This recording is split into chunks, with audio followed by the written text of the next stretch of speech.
Okay, so for this task what you're going to need is a pencil, a sharpener, we always like a nice sharp pencil, a pair of scissors and some form of colouring implement, so either coloured pencils, or if you have got oil pastels then that would be suitable, or it might be that you have chalk pastels or felted pens.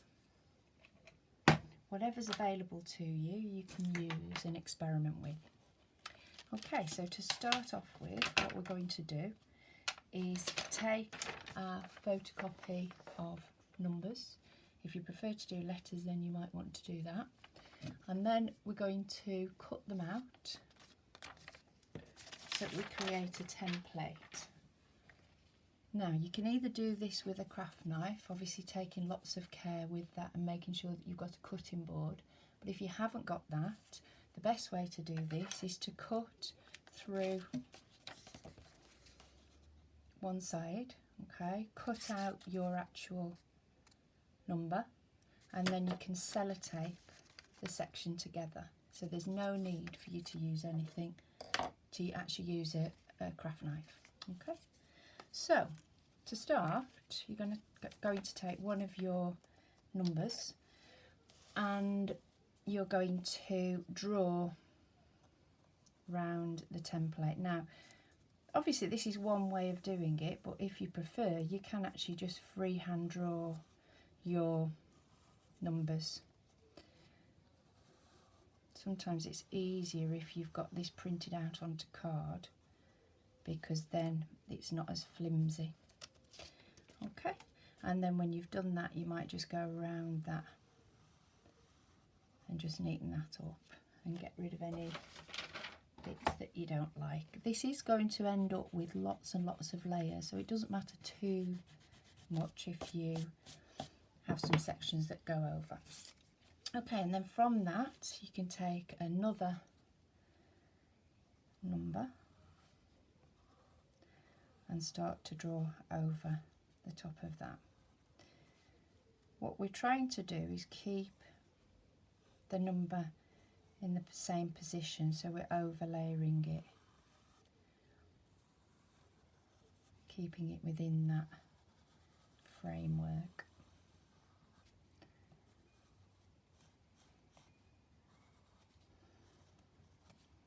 Okay, and then move that over. Again, if there's any pieces missing, you can just join those up.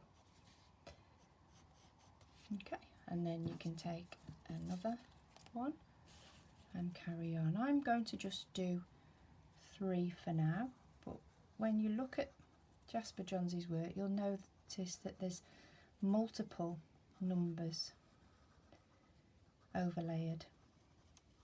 A lot of his work is about taking something that we're quite familiar with in our everyday life. We're used to seeing numbers on number plates, we're used to seeing them as door numbers. These are very familiar things, and he was interested in exploring the familiar in his art, but then making it quite unfamiliar by the way that he treats it with colour and surface.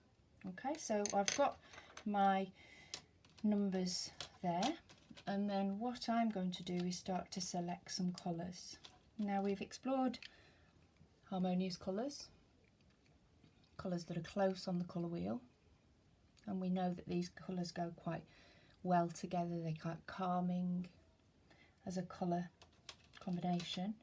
And we've also talked about the use of complementary colours, so obviously red and green being complementary colours that add a sort of vibrancy to an image, an optical vibrancy.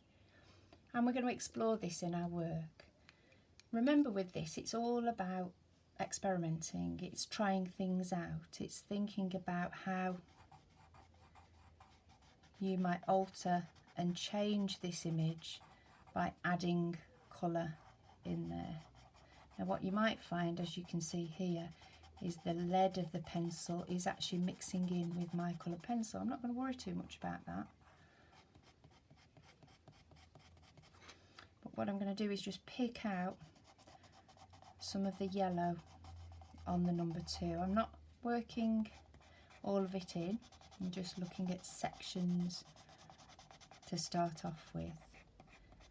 In this instance I'm working in the same direction, but if you look at Jasper Johns' work, you can see that actually his work has a vibrancy to it, and a lot of that is because of the fact that he uses a range of marks in his work. His work becomes quite gestural.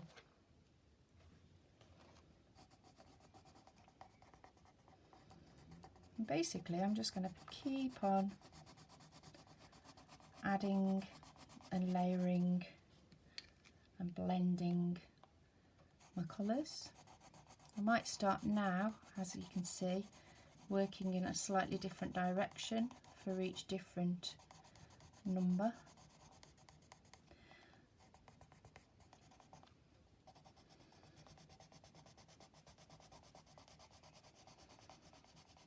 And actually I'm pressing on heavily in some sections and then lighter in others, so that I get a different tonal value or a different vibrancy in the colour. Obviously if I press them more heavily, it becomes a lot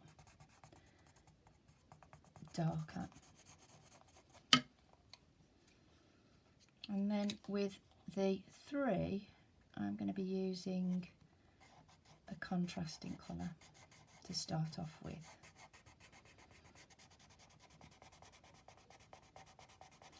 So as I said, this task, the emphasis is on experimenting, trying things out. You can see I've not worked particularly big, particularly large scale.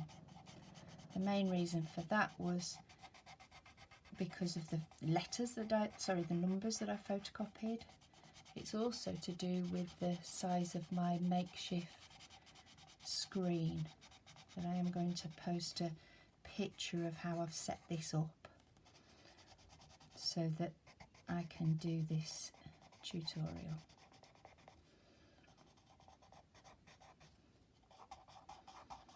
So I'm sort of trying to differentiate between the numbers, but equally what I'm finding is that some of those colours are kind of mixing in. I might want to emphasise certain sections to get that contrast in.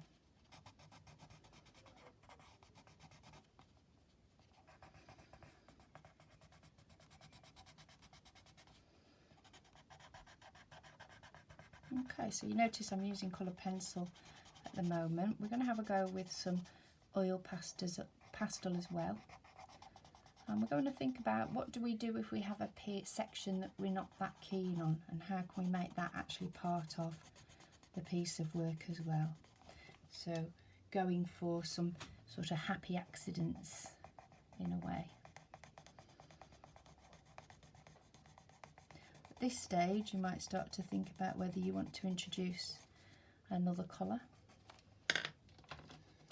Again, just see how it goes. It might be a darker colour, so there's a section that stands out. You might want to think about that idea of complementary colours again, so to emphasise a certain section, say the yellow against the purple.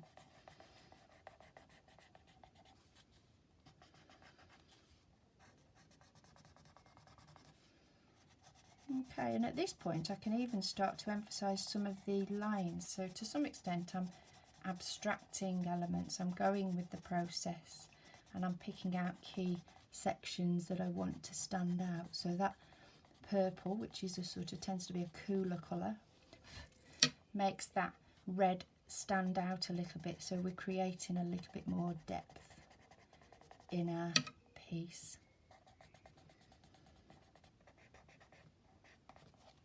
And then I think what I might just do, just to finish off, is bring in a little bit of a zing on that number 1, and maybe vary the direction of my marks a little. And again, bring some of that in there.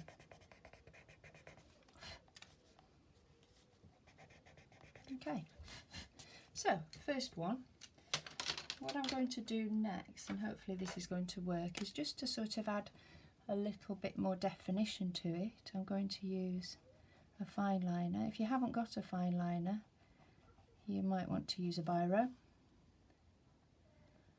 You might want to use a pencil.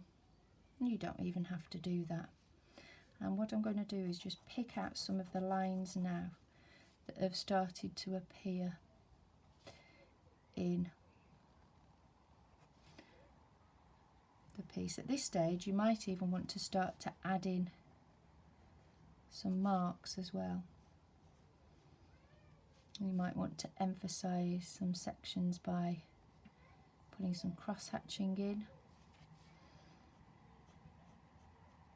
that just abstracts your shapes further. So where you're losing that sense of these are digits and they're becoming the basis really for more of an abstract composition. You can see that my fine liner is starting to dry up a little bit on the pencil. You might find that, particularly if you're using, not a good idea to use chalk pastel and then fine liner over the top. Same with oil pastel as well, really. I would stick to a black pencil if you have one and you're planning on doing that. Okay, so, and then when you've sort of done that, you could start to think about, are there some bits that you want to add more colour to make some sections stand out more. You know, you don't have to outline every single section here. It might be you just thinking about just parts of it. I might kind of balance a bit of that cross hatching there with some sections at the top.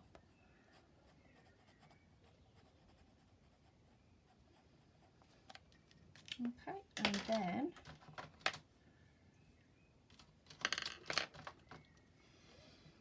I might kind of pick up, go a bit darker with that purple and start to work in some sections. And this is where you can sort of evaluate what you've done, think about which bits are working, what you prefer, and add to it.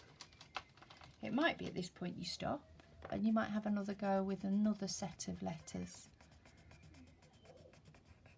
Just remember, very much the creative process is about experimenting, trying things, evaluating, and then refining your technique. And actually with practice we become more able to do that. Okay, so I'm going to leave that there.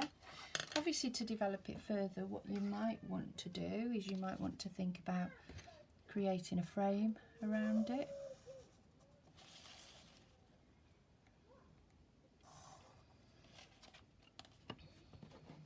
You might want to draw and add a background.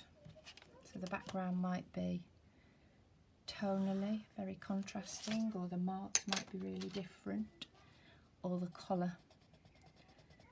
So I might go for some very cool colours in the background. I'm working with the pencil quite densely, and then I might kind of bring a bit of that purple into that as well, so we can see some of the marks.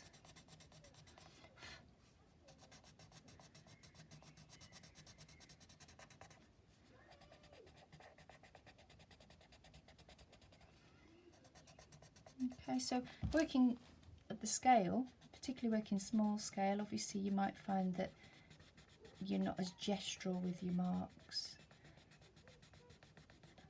If you imagine, a lot of Jasper Johns individual numbers were about A4, whereas this is, I'm working really to A6 here. It's quite small, and that's really just because of the restrictions I've got with the video. But for you, you might say, well, actually I want to work really big. You know, you might have a big piece of card at home, you might have some paint, and you might decide, actually I'm going to do mine much larger. So again, I'm going to leave that choice to you, individual choice to you. While you've got the opportunities at home to be resourceful and think about what you've got available to you. If you haven't got any paper, you could be using cereal packets. The side of those, not the shiny side, but the matte side, which is usually grey, is really quite porous. You could use it with pastels, you could use it with paint. If you want to make it white, you could paint it to start off with, and that can be really, really effective in with having something to work on. So again, as we're all having to be very resourceful at the moment, think about what's available to you. Do not worry about it having to be just so. It's about making the most of what you've got at home. If all you've got at home is a pencil and a piece of paper, or even newspaper, you can paint a little bit of white emulsion onto newspaper and draw onto that. So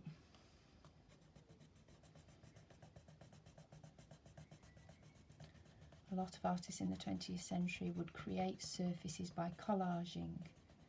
People like Picasso and Braque, who would collage surfaces and then work directly onto those. So that can be something that you explore as well. Okay, so that's our first tutorial showing you how to go about layering. I hope you're able to do that, and I'm looking forward to seeing what you produce. Thank you.